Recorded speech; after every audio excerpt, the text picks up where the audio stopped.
Assalamualaikum warahmatullahi wabarakatuh. Pendengar setia Radio Irsad, saya akan membacakan berita untuk hari ini, Minggu 25 Mei 2025. Sari berita penting. Anak usia 14 tahun di Air Hitam, Tanjung Jabung Timur diterkam buaya. Upaya pencarian masih dilakukan. Berita kedua. Pengadilan Negeri Tebo gelar sidang lapangan atas gugatan perkara tanah Suhaimi diduga diserobot oleh Devrianto. Berita ketiga, proyek PLTP Muara Labuh Unit 2 dimulai. Investasi mencapai 8,2 triliun rupiah. Berita selengkapnya. Nasib malang dialami oleh seorang anak laki-laki warga desa Air Hitam, Kecamatan Sadu, Kabupaten Tanjung Jabung Timur.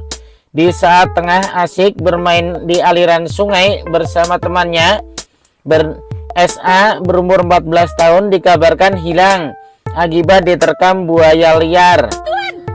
Kapolsek Sadu, AKP Edi Siswanto, dalam keterangannya menyampaikan peristiwa warga diterkam buaya tersebut terjadi pada hari Sabtu tanggal 24 Mei 2025 sekitar pukul 14:10 waktu Indonesia Barat siang hari. Saat itu korban tengah berenang bersama temannya bernama M. Rizky berumur 16 tahun di aliran sungai di desa tersebut. Kemudian korban naik ke atas jerambah dan meminta kepada M. Rizky untuk melempar bola ke sungai. Setelah itu korban melompat ke sungai untuk mengambil bola tersebut, ujarnya. Saat terjun ke dalam aliran sungai untuk mengambil bola tersebut, korban kemudian tidak kunjung muncul ke permukaan air. Tak berselang lama kemudian, M. Rizky melihat jika tubuh korban sudah berada di mulut buaya yang muncul ke permukaan air, ungkapnya. Mengetahui hal tersebut, teman korban ini langsung memberitahu kepada warga sekitar jika korban bernama SA menjadi korban terkaman buaya. Mendapat laporan tersebut, warga sekitar langsung melaporkan ke pihak terkait dan langsung bersama-sama melakukan upaya pencarian menggunakan speedboat dan pom-pom menyisir aliran sungai tersebut, ungkap AKP Edi Siswanto. Hingga berita ini diterbitkan, upaya pencarian masih dilakukan oleh pihak Polsek Sadu, Polairut, TNI, warga setempat, dan juga pihak-pihak lainnya. Sampai saat ini anggota kami bersama warga dan pihak terkait lainnya masih melakukan upaya pencarian terhadap tubuh korban, tutupnya. Saat ini kondisi cuaca di lokasi kejadian sedang diguyur hujan cukup deras. Kita berharap agar korban bisa segera ditemukan, kata dia. Pihaknya juga menghimbau kepada tim yang melakukan pencarian untuk berhati-hati dan waspada mengingat lokasi tersebut merupakan habitat buaya liar. Sumber berita Jambi Independen. Selanjutnya, warga desa Air Hitam Laut, Kecamatan Sadu, Kabupaten Tanjung Jabung Timur digambarkan dengan peristiwa tragis yang menimpa seorang anak berusia 14 tahun. Korban bernama Saputra Almanda bin Hirman dilaporkan diterkam buaya pukul 14:10 waktu Indonesia Barat siang dan ditemukan dalam kondisi tidak bernyawa pada hari Sabtu tanggal 24 Mei 2025 malam. Berdasarkan informasi yang dihimpun, korban ditemukan sekitar pukul 21:00 waktu Indonesia Barat atau jam 9 malam. Saat ditemukan, tubuh Saputra Almanda tidak utuh. Diduga sebagian anggota tubuhnya telah dimangsa oleh buaya yang menyerangnya. Saat ditemukan, kondisi tubuhnya sangat mengenaskan, sudah tidak utuh lagi, ungkap salah satu warga setempat yang enggan disebutkan namanya. Jenazah korban langsung dibawa ke rumah duka untuk proses pemulasaran dan dimakamkan oleh keluarga. Sementara itu, hingga saat ini belum diketahui apakah buaya yang menerkam korban telah berhasil ditemukan, namun pihak desa dan kecamatan disebut akan segera berkoordinasi dengan Balai Konservasi Sumber Daya Alam BKSDA untuk melakukan pencarian dan penanganan terhadap buaya tersebut guna mencegah kejadian serupa terulang. Sumber berita Jambi Update. Berita kedua, Pengadilan Negeri PN Tebo menggelar sidang lapangan pada hari Jumat tanggal 23 Mei 2025 sekitar pukul 9 lebih 30 menit waktu Indonesia Barat. Sidang lapangan tersebut atas gugatan perkara tanah milik Suhaimi yang berada di Jalan Sultan Hasanuddin RT 05 RW 03 Desa Sarana Agung Yuni 2 Kecamatan Ribu Bujang yang diduga diserobot oleh Devrianto.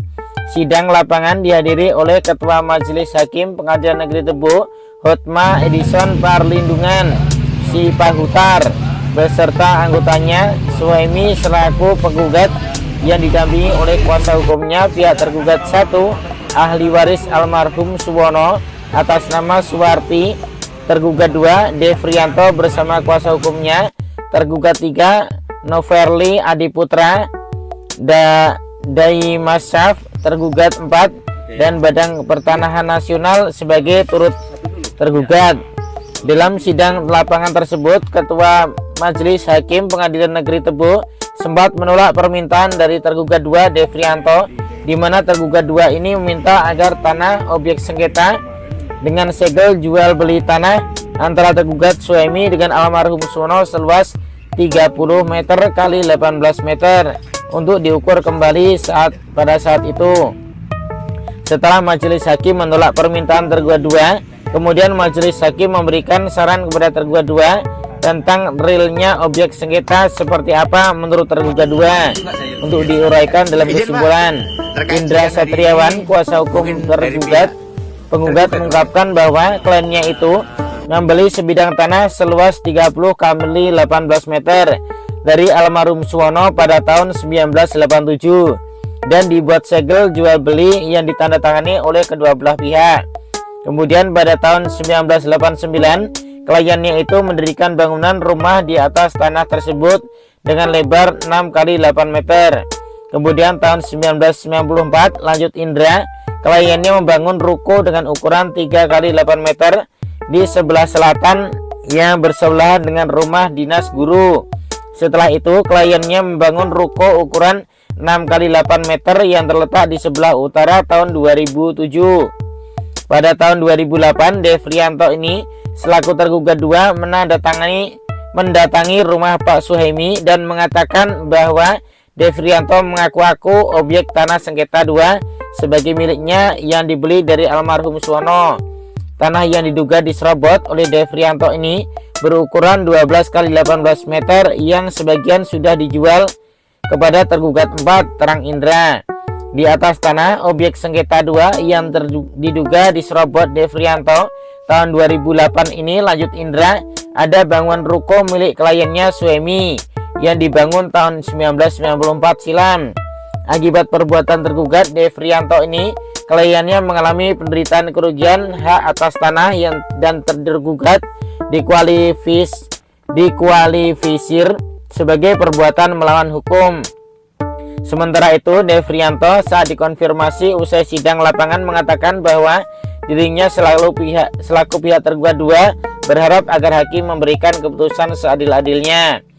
Harapan kita yang hak kembali hak, yang bukan hak itu berarti kembali kepada yang berhak. Gitu aja sih, sebut Devrianto saat ini menjabat sebagai Sekdis Kantor Satpol PP Tebo. Sumber berita Tebo Online. Berita ketiga, Gubernur Sumatera Barat Mahyaldi Anasyurullah mengapresiasi dimulainya proyek pembangkit listrik energi panas bumi PLTP Muara Labuh Unit 2 milik PT Supreme Energi di Kabupaten Solo Selatan, Sumatera Barat. Mahyaldi menghadiri acara Financial Close proyek PLTP Muara Labuh Unit 2 yang digelar PT Supreme Energi tersebut di The Langgam Ballroom, Jakarta, Jumat 23 Mei 2025 malam. Ia mengatakan kehadiran ini menegaskan besarnya komitmen pemerintah daerah dalam mendorong masuknya investasi ke Sumatera Barat. Selain dapat mendukung ketahanan energi nasional, ia juga meyakini investasi akan membawa dampak positif untuk pertumbuhan ekonomi daerah.